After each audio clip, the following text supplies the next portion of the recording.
দেশে বিদেশে সবাইকে স্বাগত জানাচ্ছি বিএসও আজাইরা সংবাদে। আমি টুনটুনি, আমি বুলবুল। খবর পড়তে কই না ভুল।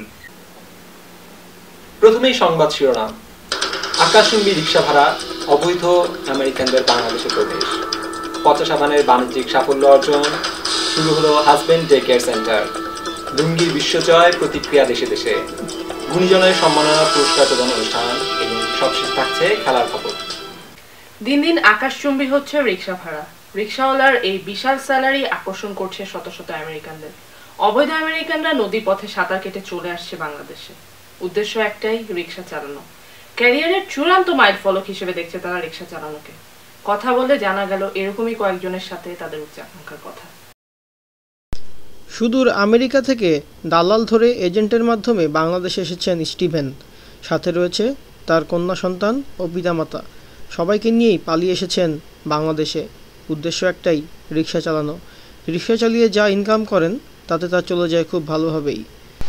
সারাদিন ভাড়া খাটার পরে তিনি যখন ক্লান্ত হয়ে বাড়ি ফেরেন, তখন তার বাবাও রিক্সাটি নিয়ে বেরিয়ে পড়েন টুপাইস কামানোর আশায়। ঢাকার অদূরে বিহারি ক্যাম্পের পাশে গড়ে ওঠা নতুন আমেরিকা ক্যাম্পে গিয়ে দেখা গেল এ ধরনের অভাবনীয় চিত্র। সবাই অপেক্ষা করছে তাদের স্বপ্নের চাকরি রিক্সা চালাবে তাই বলে। মোবারক হোসেন, এটিএন বাংলা, ঢাকা। বগলের দুর্গন্ধ দূর করতে আর নয় ডিওডোরেন্ট বা পারফিউম, এই স্লোগানকে সামনে রেখে আমেরিকার বিখ্যাত ডাভ সাবান এবং আলমের 1 নং পচা সাবানের মধ্যে একটি ব্যবসায়িক চুক্তি স্বাক্ষরিত হয়েছে। এখন থেকে এই দুই সাবান কোম্পানি একসাথে বাজারজাত করছে পচা ডাভ সাবান। এই সাবান দিয়ে কাপড় কাচা, শ্যাম্পু করা, গরু ছাগল ধোয়ানো, পায়ের গন্ধ দূর করা সহ দাঁতও মাজা সম্ভব। বিশেষ চুক্তি স্বাক্ষর অনুষ্ঠানে এই দুই কোম্পানির সিইও এই কথাই জানান। মহিলাদের জন্য সুখবর, এসে গেছে হাজবেন্ডস ডে কেয়ার সেন্টার। অত্যাধুনিক ব্যবস্থা সম্পূর্ণ এই ডে কেয়ার সেন্টারে পাঠিয়ে দিতে পারেন আপনাদের হাজবেন্ডকে। এখানে অবাধ্য হাজবেন্ডের জন্য রয়েছে বিশেষ ডিটেনশন ব্যবস্থা, আছে রোমান্টিক এবং কেয়ারিং হওয়ার বিশেষ কোর্স।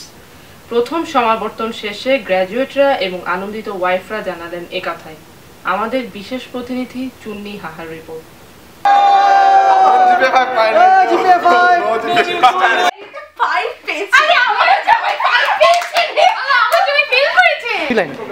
আগে আমি পড়াশোনা করতে পারতাম না, আমি শুধু ফেল করতাম। এই স্কুলে আসার পর আমার এত সাকসেস হচ্ছে, আমি খুব অবাক। আমি জিপিএ 5 আর 5 পাচ্ছি। আপনার কি এখন খুব কুল ব্রেন? আপনার এখন আমার মাথা অনেক ক্লিয়ার, না পড়তেই পড়া বুঝে যাই। আচ্ছা, সব অনেক জীবনও এখন অনেক পরিবর্তন আসছে। হ্যাঁ, জীবন ভালো। আরে কি যে লাগতেছে বলেন না ভাইয়া, খুশিতে মনে লাফাই। আচ্ছা, অনেকে হাজবেন্ড ফেল করছে, তাদেরকে আপনি কি মনে হয় এখন তাদের? অসুবিধা নাই, আবার ট্রাই করলেই পাবে। There is always second time. আমার তুমি ফেল করেছে আর সবগুলো আমি অনেক কথা শুনছি। আমি আর কথা বলতে পারছি না আমাদের সাথে না। বল। বাংলাদেশের মামা হালিমের ব্যাপক জনপ্রিয়তার সুযোগকে কাজে লাগিয়ে কতিপয় অসাধু ব্যবসায়ী যুক্তরাষ্ট্রের টেক্সাসে খুলেছেন মামাস পিজা। প্রতিদিন ভুয়া মামার খপ্পরে পড়ে এই অস্বাস্থ্যকর পিজা খেয়ে অসুস্থ হয়ে পড়েছেন অসংখ্য বিশ্ববিদ্যালয় পড়ুয়া ছাত্রছাত্রী। এদিকে মামা হালিমের মামা এই ঘটনায় তীব্র ক্ষোভ প্রকাশ করেছেন এবং এই পিজার দোকানের বিরুদ্ধে সবাইকে ঐক্যবদ্ধভাবে আন্দোলন করার আহ্বান জানিয়েছেন।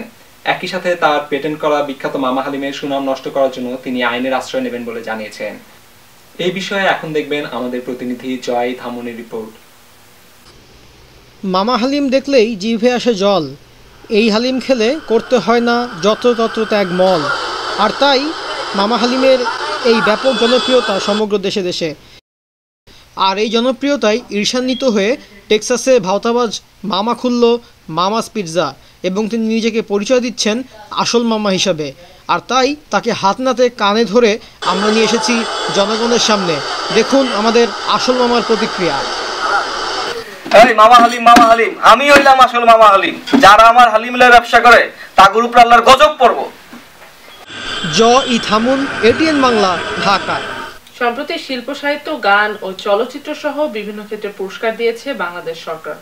বাংলা ভাষা ও সাহিত্যকে ব্যাপকভাবে সমৃদ্ধ করার জন্য ভাষা পদক পেয়েছেন জনপ্রিয় কথাশিল্পী মোস্তফা সারোয়ার ফারুকী। যদিও হাইকোর্ট এর উপর নিষেধাজ্ঞা জারি করেছে। অন্যদিকে শ্রেষ্ঠ গায়কের পুরস্কারটি পান মোহাম্মদ আশরাফুল। তার গাওয়া গানটি শুনুন এবার আমাদের রিপোর্টে। আমি তো এক সাধারণ একজন, অতি সাধারণ এই মন, অথচ আমার ভালোবাসা অসাধারণ। ও বন্ধুরে একবার ছুঁয়ে দেখো ইচ্ছে গুলোকে। আমি তো কবিতা লিখি না, তবুও তো তোমায় ভেবে লিখবো একদিন দ্বিতীয় কোনো বনলতার কথা। এদিকে শ্রেষ্ঠ গায়িকার পুরস্কারটি নিয়ে তুমুল প্রতিদ্বন্দ্বিতা ও বিতর্ক শুরু হলে পুরস্কারটি নিলামে তোলা হয় এবং যথারীতি পুরস্কারটি উচ্চ মূল্যে কিনে নেন জনপ্রিয় কণ্ঠশিল্পী ইভা রহমান। শ্রেষ্ঠ বাংলা সিনেমার পুরস্কার পেয়েছে খোঁজ দ্য সার্চ ওরফে খাউজাইয়া মর। এ ব্যাপারে পরিচালকের সাক্ষাৎকারটি দেখুন আমাদের রিপোর্টে। আচ্ছা, এই সিনেমাটার নাম খাউজাইয়া মর কেন? যখন স্টুডেন্ট ছিলাম তখন বেড বাক্সের কামড় খায়া খাইতে আমাদের একটা চিন্তা আইছে যে একটা ছবি বানাবো, তখন থেকেই ঠিক করলাম ছবির নাম হইব খাউজাইয়া মর খোঁজ দিশা। শ্রেষ্ঠ অভিনেতা পুরস্কারটি জিতে নিলেন বাংলাদেশের মহামান্য রাষ্ট্রপতি জিল্লুর রহমান। মুখ বা বোবা চরিত্রে বরাবরই অসামান্য অভিনয়ের জন্য তাকে পুরস্কারটি প্রদান করা হয়। দেখুন তার অভিনীত চলচ্চিত্রের কিছু অংশ। আমার বলার কিছু ছিল না গো, আমার বলার। লুঙ্গি আজ দেশের একটি অপরিহার্য স্বস্তির প্রতীক হয়ে দাঁড়িয়েছে। এই লুঙ্গি নিয়ে বিশ্বের বিভিন্ন প্রান্তে সব জল্পনা কল্পনার অবসান ঘটাতে এখন দেখবেন আমাদের ওয়াশিংটন ডিসির প্রতিনিধির তৈরি করা একটি বিশেষ report, how to tie a লুঙ্গি, ঝাড়া দিয়ে লুঙ্গি। চলুন দেখি কিভাবে দিবেন অনাবিল প্রশান্তির ভঙ্গি। স্বাগতম আপনাদের সবাইকে। আমি ওয়াশিংটন ডিসি থেকে বলছি, বাংলাদেশের superhero lungi man. Today I am gonna teach you how to tie a lungi. আপনারা যারা বাংলাদেশি আছেন কিন্তু আজও জানেন না কি করে লুঙ্গি পরতে হয়, তাদের জন্য আমাদের এই বিশেষ টিউটোরিয়াল। এই যে দেখুন আমি লুঙ্গি পরে আছি, এটা অনেক ফুরফুরে, আপনি এটা পরে অনেক বাতাস খেতে পারবেন। Then make a cross like that, then cross again, push it down. That's so easy.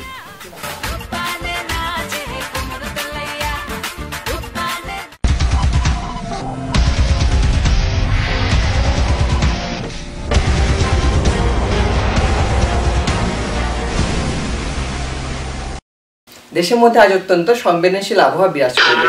উপরে খুব গরম, নিচে ঠান্ডা এবং মাঝখানে ঝড়ো আবহাওয়া অনুভূত হবে। এদিকে ওয়ালটন ফ্রিজের দরজা খোলা থাকার কারণে সারা দেশে লটকন সাইজ থেকে শুরু করে ফুটবল সাইজের স্নো পড়ার আশঙ্কা করা হচ্ছে। এই সময় সবাইকে হেলমেট পরে বাইরে বের হওয়ার জন্য সতর্ক করা হচ্ছে। এদিকে শনি এবং রবিবার ছাড়া সপ্তাহের বাকি দিনগুলোতে মহিলাদের চোখের জলে বন্যা হবার আশঙ্কা করা হচ্ছে। ঘরে কাজের বুয়া না থাকায় এর প্রধান কারণ। তবে শনি এবং রবিবার এই দুই দিন ঘরে স্বামীর উপস্থিত থাকার কারণে বন্যার জল অনেকখানি শুকিয়ে আসবে। এবার একটি বিশেষ আবহাওয়া সংবাদ। তেল মাথায় তেল দেওয়ার কারণে সরকারি অফিসগুলোতে পিচ্ছিলতা 10 নম্বর মহাবিপদ সঙ্গে দেখাতে বলা হয়েছে। এই সময় কেউ যদি তেল মাখা ফ্লোরে পা পিছলে পড়ে যান, তার জন্য সরকার দায়ী থাকবেন না। আমাদের আবহাওয়া সংবাদ আজকে এতটুকুই। আমরা ফিরে যাচ্ছি মূল সংবাদে। এবারে খেলার খবর।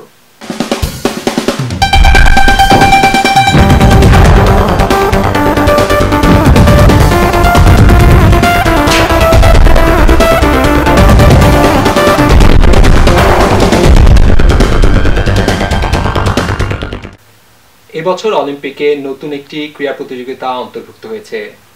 নদীর উপর বাঁধ দেওয়ার এই প্রতিযোগিতায় প্রথমবারের মতো স্বর্ণপদক জিতেছে প্রতিবেশী ভারত।